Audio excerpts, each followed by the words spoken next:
அகத்திரையில் என்னோடு இணைந்திருக்கும் அன்புள்ளங்கள் அனைவருக்கும் முகமன்களும் வாழ்த்துக்களும். 15 காப்பியங்களை இதுவரை தமிழுக்கு தந்திருக்கக்கூடிய ஒரு மிகப்பெரிய கவிஞர் காப்பியக்கோ ஜின்னா ஷர்ஃபுதீன் அவர்களோடு தான் உரையாட இருக்கிறோம்.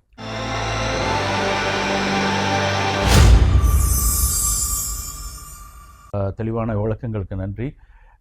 எதற்காக நம்ம பேசுகிறோன்னா, இன்றைக்கு தமிழ் மேலே உங்களுக்கு இருக்கிற ஆர்வம், எல்லாரும் யாப்பிலக்கணம் கற்றுக்க வேண்டும் அப்படிங்கிறவங்களுடைய அந்த கோரிக்கை மிக நியாயமானது. இப்போது நீங்கள் எழுதின காவியங்களை பற்றி பார்க்கலாம். நீங்கள் 15 காவியங்கள் எழுதியிருக்கிறீங்க. மஹஜபின் காவியத்தில் தொடங்கி இப்போ சமீபத்தில் எழுதப்பட்ட இயேசு காவியம் வரைக்குமான 15 காவியங்கள். பெரும்பாலும் எல்லாமே வரலாற்று காவியங்களாக இருக்கிறது. அதில் வந்து ஆன்மீகம் தொடர்பான காவியங்கள், இப்போ அன்னை கதிஜா வரலாறாக இருந்தாலும் சரி, மைவண்ணன் காவியம் அது வந்து ராமரை பற்றியது. இப்போ இயேசு காவியம் எல்லாமே அன்னை கதிஜா இஸ்லாமிய ஒரு பெண்பலம், அது வந்து ஒரு இந்து பெண்பலம், இது வந்து ஒரு கிறிஸ்தவ பெண்பலம். எல்லாமே சேர்ந்து எல்லாமே ஒரு பாகுபாடு இல்லாமல் ஒரு இணக்க மனப்பான்மையோடு அதை செஞ்சுருக்கிறீங்க. அதோடு மட்டும் இல்லாமல் காவியங்கள் என்று வரும்போது நீங்கள் எடுத்துக்கக்கூடிய வரலாற்று நாயகர்கள் பார்த்திங்கன்னா திப்பு சுல்தான் அவருடைய வரலாற்றை காவியமாக எழுதியிருக்கிறீங்க. அதே மாதிரி பண்டாரவணியன் அவருடைய காவியத்தையும் எழுதியிருக்கிறீங்க. பெரும்பாலும் இந்திய காவிய நாயகர்களை மட்டுமே நீங்கள் பாடுவதற்குண்டான காரணம் என்ன? மற்றது போக உங்களுடைய கேள்வி நல்லதொரு கேள்வி.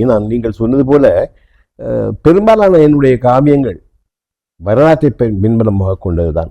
இந்தியாவை பற்றியும் எழுதியிருக்கிறேன், இலங்கையை பற்றியும் எழுதியிருக்கிறேன். இது சலாஹுதீன் சுல்தான் சலாஹுதீனை பெற்ற அரபு நாடுகளை பற்றியும் எழுதியிருக்கிறேன். பெரும்பாலான என்னுடைய காவியங்கள் எல்லாமே இந்தியாவுடைய தூண்டுதலினால் எழுதப்பட்டவை தான். என்னுடைய முதலாவது காவியம் மஹஜபீன். இந்த மஹஜபீன் காவியம் எழுதுவதற்கு ஒரு ஆரம்ப காலத்தில் என்னுடைய குரு ஸ்ரீ சிவநாயகம் அவர்கள் நீ காவியம் எழுத வேண்டும் என்று சொன்னவர் அவர் தான். அதற்கு பின்னால் எம்ஆர்எம் அப்துல் ரஹீம் பன்னூராசிரியர் அவரோட ஒரு நாள் சந்திக்கும் போது என்னுடைய முதலாவது முத்துநகை என்ற கவிதை நூலுக்கு அவர் ஒரு சாற்று கவிதை தந்திருந்தார். அவர் அன்றிலிருந்து என் மீது அவருக்கு அளவிலாத அன்பு இருந்தது, என்ன நம்பிக்கையும் அவருக்கு இருந்தது. அப்போது ஒரு நாள் சந்திக்கும் போது அவர் என்னிடம் சொன்னார், நீங்கள் ஒரு காவியம் எழுத வேண்டும் என்றார். எனக்கு ஆச்சரியமாகி போயிட்டது. ஒரு சின்ன சின்ன கவிதைகள் எழுதி நோட் போடுற ஒருவனிடம் போய் காவியம் எழுது என்று சொன்னால் எப்படி சாத்தியமாகும்? நான் ஒரு பெரிய ஒரு பனங்காயை தூக்கி ஒரு எறும்பினுடைய தலையில் வைப்பது போன்ற உணர்வு எனக்கு ஏற்பட்டது. நான் உடனே அவரிடம் கேட்டேன், அடுத்த என்னுடைய கேள்வி, என்னால் முடியுமா என்று கேட்டேன். உடனே அவருடைய தம்பி கவிஞர் முஸ்தபா அவர்கள் பக்கத்தில் இருந்தார்கள். இருவரும் ஒரே ஒருமித்த குரலில் சொன்னார்கள், உங்களால் முடியும், நீங்கள் எழுதுங்கள் என்றார். அன்றுதான் முதலாவது காவியம் எழுதை பற்றி நினைத்தேன், எழுத தொடங்கினேன். அப்போதுதான் எனக்கு கவிதை எழுதுவதற்கு ஒரு கரு வேண்டும் அல்லவா, கவிதைக்கு ஒரு காவியத்துக்கு ஒரு கரு வேண்டும். இவ்வாறு பெரிய மனிதர் என்னை சொல்லுகிறார், எனக்கு ஒரு ஆணை போல இருந்தது. அப்போது சிந்தித்து கொண்டு தான் கடைசியிலே சையத் முகமது ஹசன் என்று உங்களுடைய நாட்டை சேர்ந்தவர் தான் அவர் சொன்னவரும் அவர் எனக்கு கவிதை அவர் எழுத வேண்டும் இல்லையா. அப்போ ஹசன் அவருடைய அச்சகத்தை தான் என்னுடைய முதல் புத்தகங்கள் அச்சிடப்பட்டது. அவருடைய பெரிய நல்ல நாவலாசிரியர் சையத் முகமது ஹசன் அவர் தமிழ்நாட்டின் அரசு பரிசு பெற்ற ஒரு நாவலாசிரியர். அவரை எனக்கு ஒரு புத்தகத்தை தந்தார், அதான் மஹஜபீன். மஹஜபீன் கதை அவருடைய நாவல். நான் இதை கொண்டு போய் எழுதுங்கள் என்றார். சரி என்று நான் ஊருக்கு போயிருந்து எப்போது அதை படித்து பார்த்தபோது அது 200 பக்கங்கள் கொண்ட ஒரு நாவல்.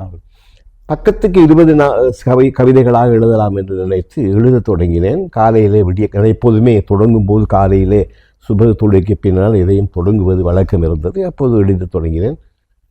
30 நாட்களிலே 600 செய்யுள்களை கொண்டு விருத்தப்பாக்களை கொண்டு எழுதி முடித்து விட்டேன். எனக்கே ஆச்சரியமாக இருந்தது. எழுதி முடித்த பிறகு என்னுடைய நண்பர் அல்லசுமத் மிகப்பெரிய கவிஞர் இப்போது வாழ்ந்து கொண்டிருக்கிறார். யாப்பிலக்கணம் நிறைய தெரிஞ்ச மிக கெட்டிக்காரன், என்னை விட கெட்டிக்காரன் என்று சொல்லலாம். அவரிடம் ஒரு முறை அதை கொடுத்து நாங்கள் பாருங்கள் 2 பேரும் இருந்து இவர் கிட்டப்பட்டு ஒரு முழு நாளும் அந்த கவிதைகளை மீள்பரிசீலனை செய்தோம். அப்போது பூர்ணமாக முடித்து விட்டது பிறகு இந்தியா அவருடைய பிரசுக்கே கொண்டு கொடுத்தேன். அவர் அதனை செய்து முடித்தார். அதனை புதுக்கோட்டையில் நினைக்கிறேன் சிற்றிலக்கிய மாநாட்டில் முதல் முறை வெளியிட்டார்கள் அந்த நூலை. அதற்கு பின்னால் இங்கே சென்னையிலே ஒரு வெளியீட்டு விழா செய்தார்கள். அந்த வெளியீட்டு விழாவிலே கவிஞர் வைரமுத்து அவர்களால் அதற்கு விமர்சன உதவி செய்ய வந்திருந்தார். அற்புதமான விமர்சனத்தை வைரமுத்து அவர்கள் செய்திருந்தார்கள். நான் என்னுடைய காவியங்களை பெரும்பாலும் வரலாற்றை மையப்படுத்தி எழுதுவதற்கு காரணம், அது ஏதோ முதல் எழுதியது திப்பு சுல்தானை பற்றிய காவியம் தான். திப்பு சுல்தானை பற்றியது அல்ல, சுல்தான் சலாஹுதீனை பற்றியது தான் என்னுடைய முதல் 2 காவியங்கள். அந்த முதல் 2 காவியங்களும் வரலாற்று நாவல்களை அடியொற்றி எழுதப்பட்டதுதான். அதற்கு பின்னர் தான் உங்களுடைய முன்னாள் முதல்வர் கலைஞர் கருணாநிதி அவர்களுடைய பண்டாரவன்னியரை நான் காவியமாக்கினேன். அதுக்கு பின்னால் திப்பு சுல்தானை ஆக்கினேன். எங்களுடைய நாட்டை பொறுத்தவரையில் எல்லாளன் ஒரு மன்னன் 33 வருடங்கள் இலங்கையை ஆண்ட ஒரு மன்னன் எல்லாளன். அவனை பற்றிய வரலாற்றில் திரிவு ஏற்பட்டு அவனுக்கு எதிராக இருந்த ஒருவரை பற்றி தான் இப்பொழுது தூக்கி பிடித்து பேசுகின்ற நிலைமை இருக்கிறது. அப்போது எனக்கு ஒரு உணர்வு வந்தது, ஏன் நாம் நம் நாட்டை சேர்ந்த ஒரு சிறந்த ஒரு வீரனை நாம் பாடக்கூடாது என்று தான் எல்லாளன் காவியம் நான் எழுதினேன். மற்றது பண்டாரவன்னியன் மத்திய இலங்கையை பொறுத்து தான். காப்பியங்களை பற்றி நம்ம பேசிகிட்டு இருந்தோம். நீங்கள் அதை எப்படி தொடங்குனீங்க, இங்கேருந்து வந்தது என்பதெல்லாம் ரொம்ப சுவாரஸ்யமான விஷயங்கள். ஒரே நாளில் 600 அப்படிங்கிறதெல்லாம் ஒரு மலைக்கு வைக்கக்கூடிய ஒரு விஷயமா இருக்குது. உங்களுடைய இப்போ ஏற்கனவே சொன்னது போல தான், இது எதற்காக நம்ம எழுதுகிறோம் அப்படின்னு ஒரு கேள்வி இருந்துக்கிட்டே இருக்கும். உங்களுடைய காப்பியங்கள் ஆய்வுக்கு உட்படப்பட்டிருக்கா? இதை யாராவது ஆய்வு செய்கிறாங்களா? அது தொடர்பான ஏதாவது விவரங்கள் உண்டா அதை பற்றி? காவியங்கள் ஆய்வு செய்வது என்பது ஒரு பெரிய பாரிய முயற்சி, அதை நீங்கள் ஒப்புக்கொள்வீர்கள் என்று நினைக்கிறேன். இந்தியாவை பொறுத்தவரையில் 3 என்னுடைய காவியங்களை ஆய்வு செய்து முனைவர் பட்டம் பெற்றிருக்கிறார்கள். மெட்ராஸ் பல்கலைக்கழகத்தில் 3 முனைவர் பட்டம் பெற்றிருக்கிறார்கள். இலங்கையை பொறுத்தவரையில் 3 பல்கலைக்கழக மாணவர்கள் முதுகலைமானி பட்டம் பெற்றிருக்கிறார்கள். இன்னும் நிறைய பேர் ஆய்வு செய்து நிறைய கட்டுரைகள் ஆய்வு மலர்களுக்காக மாநாட்டு மலர்களுக்காக எழுதியிருக்கிறார்கள். கிட்டத்தட்ட நான் என்னுடைய விஷயம் என்னவென்றால், சிலர் பயப்படுவது, காவியம் ஒன்று எடுத்து ஆய்வு என்ற போது பயப்படுவது. ஏனென்றால் தொகையை விட அதிகம். நான் இதுவரையிலே கிட்டத்தட்ட 20,000 கவிதைகள் எழுதியிருக்கிறேன். அத்தனையும் மரபு சார்ந்த கவிதைகள், புது கவிதைகள் அல்ல. மரபு சார்ந்த 20,000 கவிதைகள் எழுதியிருக்கிறேன். என்னுடைய காவியங்களுக்கு மட்டும் கிட்டத்தட்ட 16,000 17,000 கவிதைகள் செய்திருக்கிறேன். இவைகள் அனைத்தும் நூலுறு பெற்றுவிட்டன. சில இன்னுமே என்னுடைய கணினியில் இருக்கின்றன, நூலுறு பெறாமல் எதிர்காலத்தில் நூலுறு பெறும். அவ்வாறு இப்பொழுதும் எழுதி கொண்டிருப்போம். உதாரணமாக திருச்சியில் நடந்த மாநாட்டிலே என்னுடைய கட்டுரைகள், அந்த மாநாட்டு மலர்கள் வந்திருக்கின்றன. என்னுடைய கட்டுரைகளை என்னை பற்றிய கட்டுரைகள், என்னுடைய காரியங்கள் பற்றிய எழுத்து வந்திருக்கின்றன. மகிழ்ச்சி. இப்போ பொதுவாகவே இலங்கை எழுத்தாளர்கள் அவங்களுக்கு தமிழகத்தில் எங்களுக்கு முறையான அங்கீகாரம் கிடைப்பதில்லை அப்படிங்கிற ஒரு விதமான ஒரு இயக்கம் அவங்களுக்கு வந்துகிட்டே இருக்கும். ஆனால் உங்களை பொறுத்த வரைக்கும் நீங்கள் கலைஞர் கருணாநிதி அவர்களை சந்தித்திருக்கிறீர்கள். முத்தமிழறிஞர் கலைஞர் கருணாநிதி சந்தித்து அவர் எழுதிய காவியத்தையே நீங்கள் திரும்பவும் மரபாக காவியமாக எழுதி கொண்டு வந்திருக்கிறீர்கள். அதே போல் உங்களுடைய கவிதைகளுக்கு கவிஞர் வைரமுத்து அவர்கள் அணிந்துரை வழங்கியிருக்கிறார், விமர்சனம் வழங்கியிருக்கிறார். நீங்கள் மைவண்ணன் காவியம் எழுதும்போது அது கவிஞர் வாலி எழுதிய அவதார புருஷன், அது நீங்கள் மைவண்ணன் காவியமாக நீங்கள் எழுதியிருக்கிறீங்க. அதுபோல் வைரமுத்து உங்களுக்கு நெருக்கமான தொடர்பு இருக்குது. பொதுவாகவே இலங்கை எழுத்தாளர்கள் இந்திய எழுத்தாளர்கள், அதாவது தமிழக எழுத்தாளர்களுடைய அங்கீகாரத்திற்காக காத்திருக்கிறார்களா? உங்களுக்கு இவர்களோடான அனுபவம் எவ்வாறு இருந்தது? அது ஒரு மகிழ்ச்சிகரமான அனுபவமாக இருந்ததா? எப்படி இருந்ததுன்னு சொல்.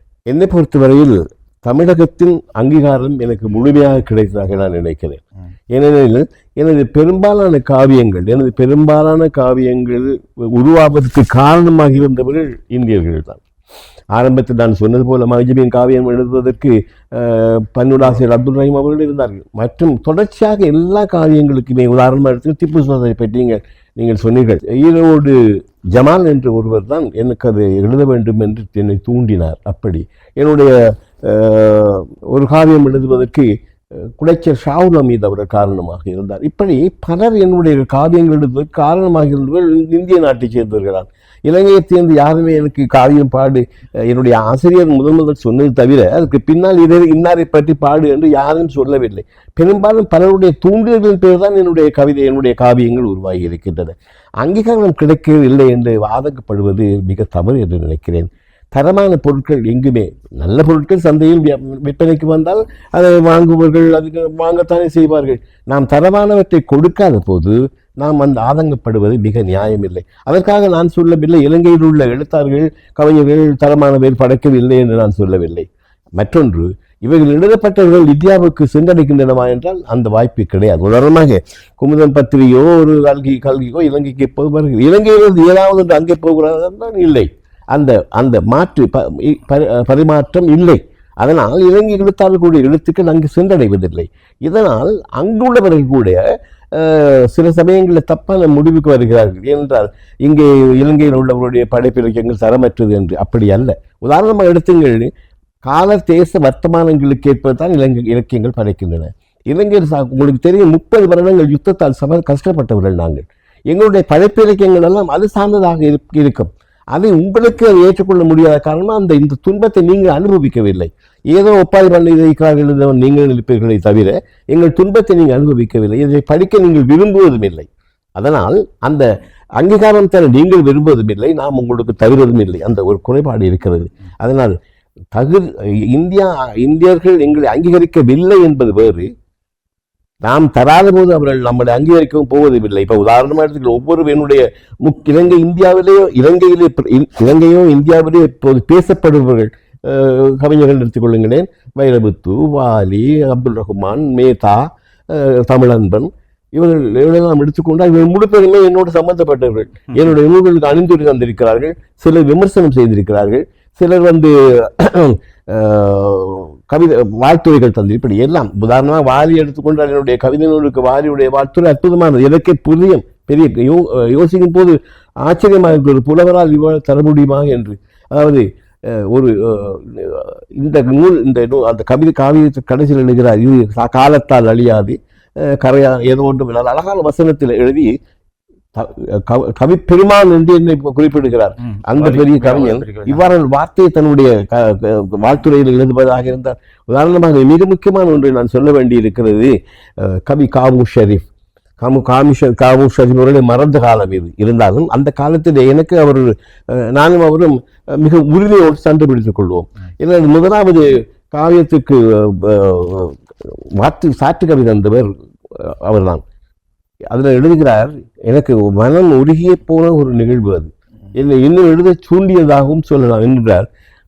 சிந்தையல்லும் காவியங்கள் செய்துள்ள முன்னோர் சிறந்தால் இவன் கவியில் இவன் ஆடுகின்ற சந்தங்களில் துள்ளுகின்ற ஊசனையை கேட்பின் சான்றுரைப்பேன் இவன் கவிதை காலத்தை வெல்லும் என்று சொல்லி முடித்துவிட்டு அடுத்த அடியிலே முந்துபுகள் சொல்லல்ல முற்றிலும் மீது உண்மை முத்தமிழ் வித்தகன் ஜின்னா ஷரீஃபுத்தீன் வாழ்க என்று.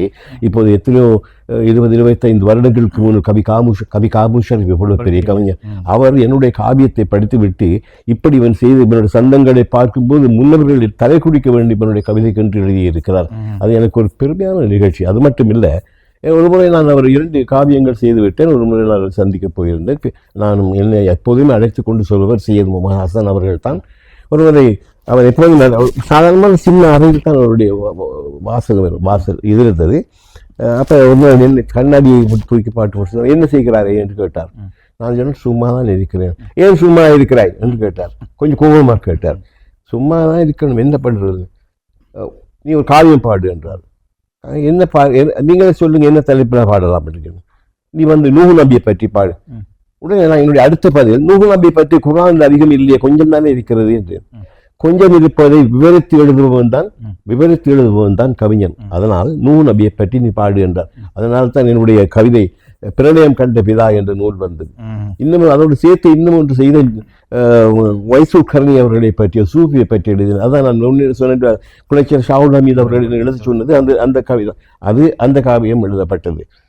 இலங்கை எழுத்தாளர்களுக்கு அங்கீகாரம் தேவையில்லை, ஏன்னா தக்கது பிழைக்கும் அப்படிங்கிறத நீங்கள் சொன்னீங்க. ஆனால் ஒரு இடத்துல நீங்கள் சாதாரணமாக உரையாடக்கூடிய ரொம்ப இயல்பான ஒரு மனிதர் ஒரு முறை நீங்கள் மிகுந்த கோபப்பட்டு நான் பார்த்தேன். அது உண்மையிலேயே வெளியில் அது என்னென்னா, இலங்கையில் எழுதுபோவது எல்லாமே தமிழ் கவிதைகளே இல்லை அப்படின்னு ஒரு பிரபல எழுத்தாளர் குறிப்பிட்டிருந்தார். அதற்கு தான் நீங்கள் மிக கடுமையான எதிர்வினை ஆற்றியிருந்தீர்கள். அவ்வளவு கோபம் வருவதற்குண்டான காரணம் என்ன அப்படின்னா, ஒரு முறை ஒரு பத்திரிகையில் ஒரு செய்தியை படித்தேன். படித்தபோது எனக்கு ஏற்பட்ட சினத்துக்கு அளவு முடியாத அளவு இருந்தது. ஏனென்றால் உங்களுக்கு தெரியும், உங்களுக்கு பிரபலமானவர் ஜெயமோகன் என்ற எழுத்தாளர். அவருடைய சிறந்த நாவலாசிரியர், சிறந்த எழுத்தாளர் என்று எல்லோரும் பேசுகிறார்கள். நான் அவருடைய நாவலை படித்ததும் இல்லை, அவரை பற்றி கருத்து சொல்லவும் நான் தயாராக இல்லை. அவர் அவருடைய கருத்து ஒன்று ஒரு பத்திரிகையில் வெளிவந்திருந்தது. இலங்கையிலே அளவுக்கு அதிகமான கவிஞர்கள் இருக்கிறார்கள் என்று பற்றி பேசி, இலங்கையில் ஒரு மூப்பொன்னம்பலம் என்று ஒரு மிக பிரபலமான கவிஞர் இருந்தார். அவர் சொல்லும் பொழுது இலங்கையிலே அவர் சொன்னதை தப்பாக புரிந்து கொண்டார். இலங்கையில் 200க்கு அதிகமான கவிஞர்கள் இருக்கிறார்கள் என்ற ஒரு கருத்து சொல்ல, இவர் அதனை புரிந்து கொண்டார். ஒரு தெருவுக்கு 200 கவிஞர்கள் இருக்கிறார்கள் என்று அப்படி சொல்லியிருந்தார். தெருவுக்கு 200 கவிஞர்கள் இவர்களை எல்லாம் நஞ்சு கொடுத்து கொள்ள வேண்டும் என்பது மட்டுமல்ல. அப்படி சொன்னாலும் பரவாயில்லை, அதில் ஒரு யதார்த்த உண்மை இருக்கிறது. ஏனென்றால் அளவுக்கு அதிகம் போயினார்கள் இந்தியாவிலோ இலங்கையிலோ புதுக்கவிகள் மலிந்து போனதனால் அளவுக்கு அதிகமான கவிதைகள் இருக்கிறது. அந்த வார்த்தை உண்மை, மிக சரியானது தான். ஆனால் அதற்கு பின்னால் அவர் சொன்னது எனக்கு ரொம்ப ஆத்திரத்தையும் பேக்கத்தையும் உண்டாகுது. அப்படியாக இருந்தால் அந்த தெருவில் இருக்கின்ற பெண்களின் கற்புக்கு என்னவாகுது என்று அவர் இருந்தார். கற்புக்கும் கவிஞர்கள் அதிகமாக இருக்கு, என்ன சம்மந்தம் இருக்கிறது? இதை பார்த்தபோது எனக்கு மிக கடுமையான கோபம் வந்தது. அந்த நிமிஷமே உட்கார்ந்திருந்து எத்தனை ஒரு 5 or 6 விருத்தப்பாக்களை எழுதி அவர் வயது எழுதியிருந்தேன். அவரை மிக கோபமாக நான் கண்ணியமாகத்தான் வைத்திருந்தாலும் கூட என்னுடைய வாழ்க்கையில் அப்படி ஒரு கவிதை நான் எழுதியதே இல்லை. எழுதி அதை நான் என்னோட நண்பர்களுக்கு அனுப்பியிருந்தேன். அது பத்திரிகையில முகநூலில் வெளிவந்ததாக நான் நினைக்கிறேன்.